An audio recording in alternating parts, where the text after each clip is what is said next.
contact with Buddhism led you to want to improve your consciousness. Can you tell us something about meditation?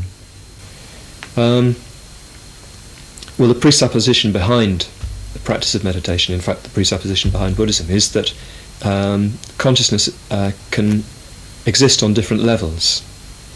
Well, everybody knows this. You know, there are days when you feel quite dull and down, and there are days when you feel very clear-minded and happy and positive. Well, Buddhism says that this is not just a matter of chance. You're not just the victim of circumstances. Your state of consciousness is within your own responsibility.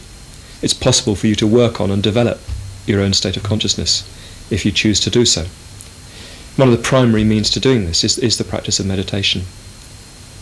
So what meditation essentially consists of is methods, techniques of working on the mind so that you raise the level of consciousness, so that you become happier, more positive, more integrated, more clear-minded, and generally function in a much more effective and healthy way. There are usually in Buddhism two techniques of meditation, two main techniques of meditation. There are actually many techniques, but there are two basic techniques which are used, and which we in the FWBO teach at all our centres. There's first of all the mindfulness of breathing, in which one uses the breath as a focus of concentration. And one, as the practice progresses, deepens and intensifies one's concentration on the breath. There are just 4 simple stages, the first of which consists in watching the breath and counting it after the out-breath. The second, counting before. The third, just following the breath as it enters and leaves the body. And the fourth, just concentrating on the sensation of touch in the nostril. And in this way, as you go through the practice, your concentration is made much more deep, much more fine, much more one-pointed.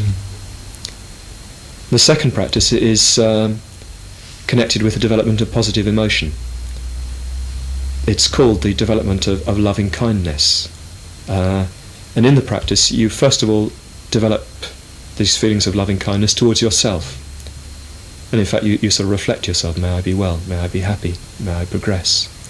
The second stage, you extend those feelings towards a near and dear friend, then a neutral person, an enemy, and then gradually you spread it out to include all people in the universe, not all people, all beings, whatsoever kind, in all the directions of space.